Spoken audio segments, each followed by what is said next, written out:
we have a study group called Uganda Political Transition Scenarios Thought Leadership Group. We meet every other time and look at the changes in our politics, what is happening, the number of factors that could shape the transition process. So we've had all these conversations over the years, and a number of the members of the groups are in this room.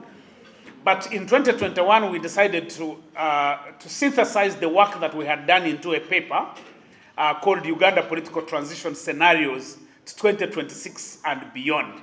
We are already looking at the idea that we would have elections in 2026.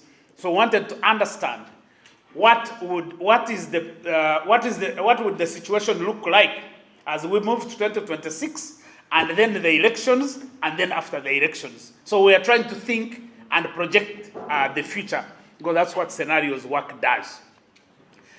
Based on that work, we framed the 3 scenarios that could happen. First is what we call the flying crane scenario. The flying crane scenario is basically the scenario where, given our historical circumstances and the things that have happened, that we as a country will come together and sit on the same table and discuss the future and agree on how to move forward. So that is the flying crane. That the conditions are available for everybody to sit on the table, including those who do not like each other. Because at the end of the day, we don't have to like each other. We just belong to the same country. We are Ugandans, nothing that can change. That's a historical fact. The fact that we're Ugandans, you can't change it. So the idea was that we could sit on the same table and be able to talk about the future, and therefore that would signal a peaceful transition into the future. The second scenario is what we characterize as the storm in the teacup.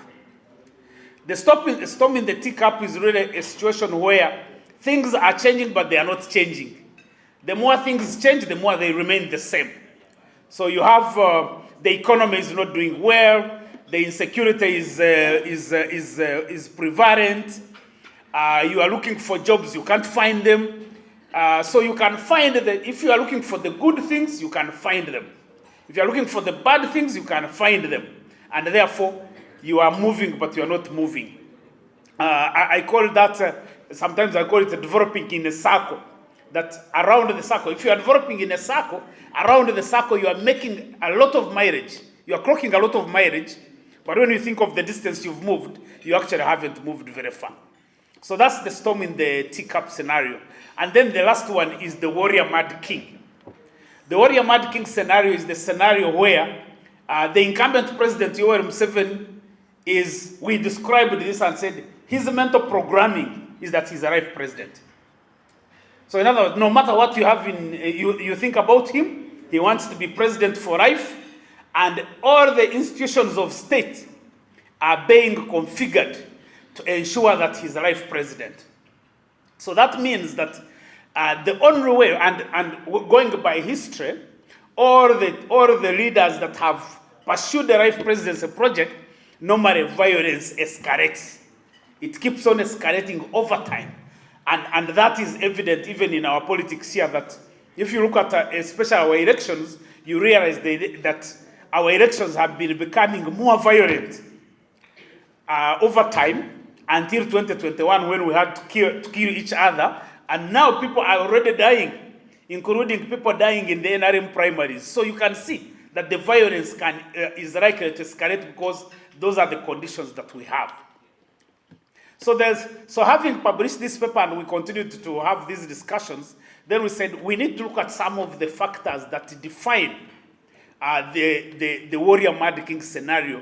And we could look at a number of them because we had looked at the young people, the position of young people in the political process. We're looking at the economy. The economy is going to be a major factor, how the economy shapes up. But we chose to look at the military because we think it's a very important factor in this process. So the way we approached this study was to look at the political transition theory. There's a lot of work that has been done on political transitions. Some of the major studies that were done by Woodrow Wilson Institute, based in the US, looking at Latin America and Europe. But actually, the interesting thing is that all the findings from those studies basically can easily be applied to Uganda with the differences in terms of context. So the first framework we looked at was the characteristics of a functional democratic state.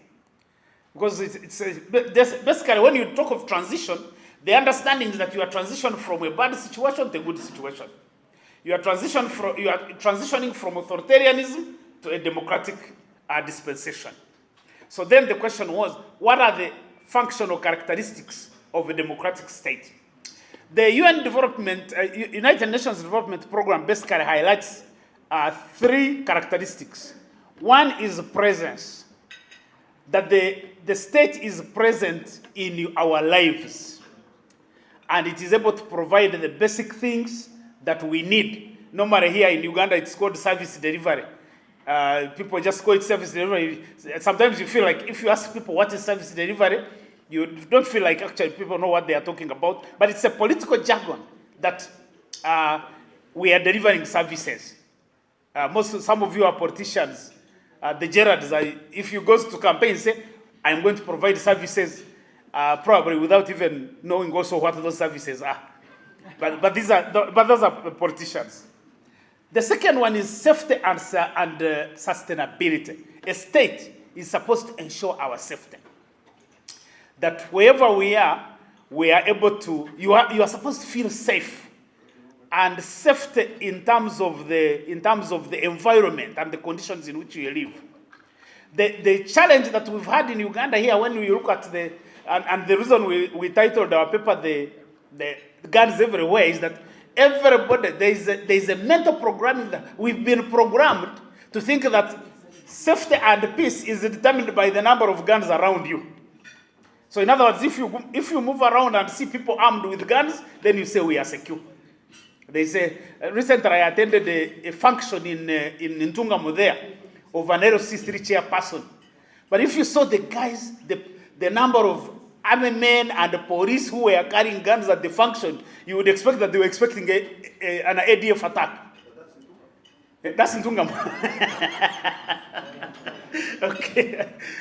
But essentially, the interesting thing is that every leader who would stand up to speak at the function would point to those armed people and say, now there is peace.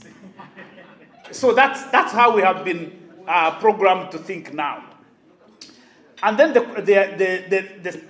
third functional characteristic is hope. That you are managing an economy that provide in a way that you provide hope for the people. The future always keeps bright. I think we believe that at this point, when you look at our conditions, we are at the point of hopelessness rather than hope. And that has implications on how a society is able to transition. So when you think of transition, there are basically 3 different forms of transition.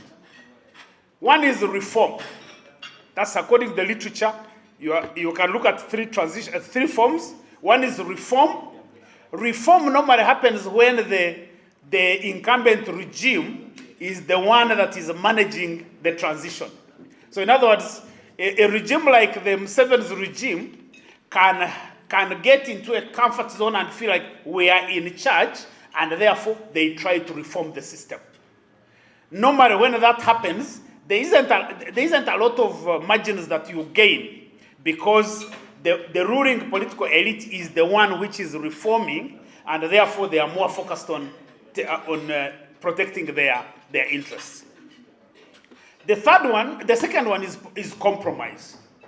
Compromise happens when the population is so organized and agitated that it is putting pressure on the incumbent regime, and the incumbent regime feels threatened, or especially the political elite within the regime feel threatened, and they realize that the only way they can secure their future and secure their interests is to be able to negotiate with the pro-democracy forces.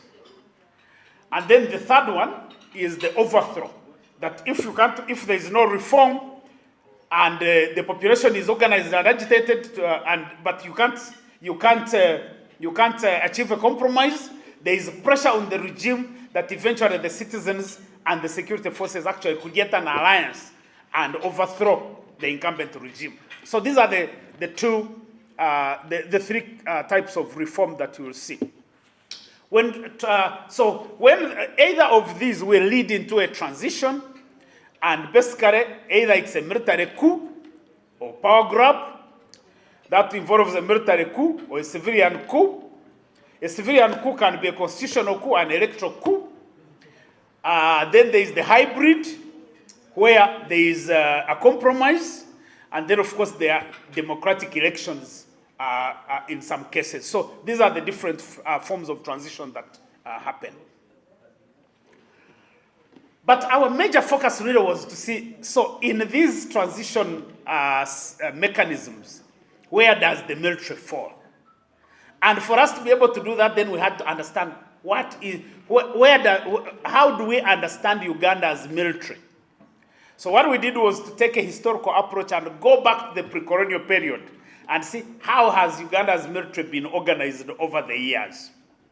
We've mapped out the military, starting with the kingdoms, because according to the historical accounts, Kabaka Mutesa and Kabarega actually had normally what we would call home guards.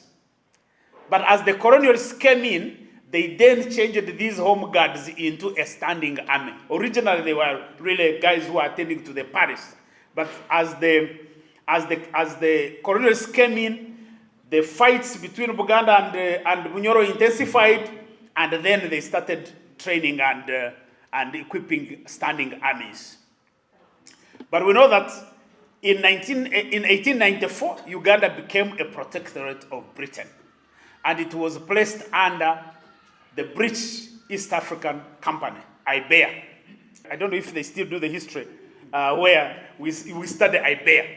But essentially, IBEA had a contract to manage Uganda. So Uganda was a business of the British, managed by a company called IBEA.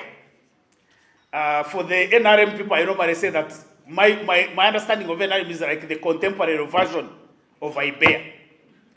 That you have a country, it's run as a business, and this company is meant to be able to ensure everybody is engaged in the production of goods, mainly products. So it's IBEA that introduced the first military in Uganda by bringing soldiers from Equatorial Province in Sudan.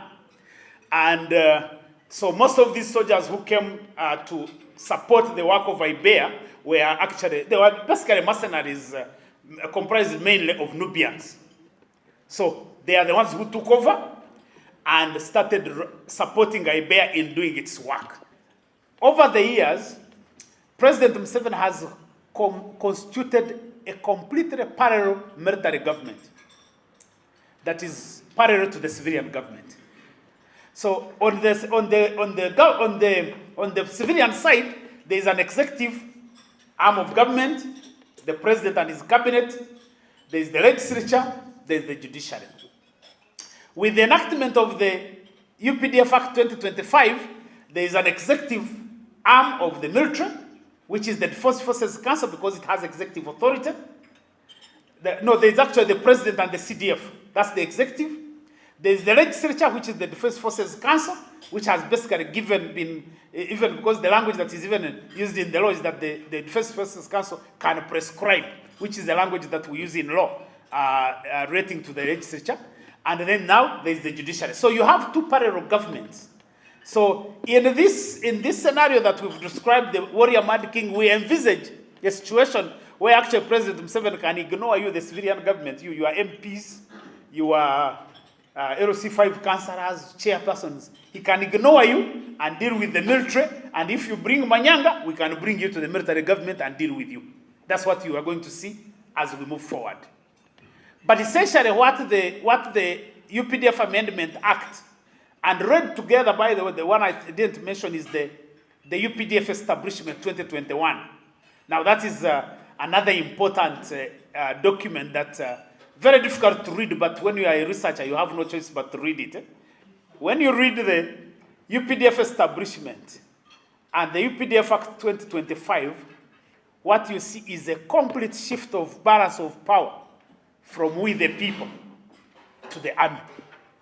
That at this moment, the most important action that we should be doing as citizens is how to get back our power from the military, because I think by every measure, legislative, financial, coercive power, the power has basically shifted to the UPDF or to the military, and that is our biggest question of the day.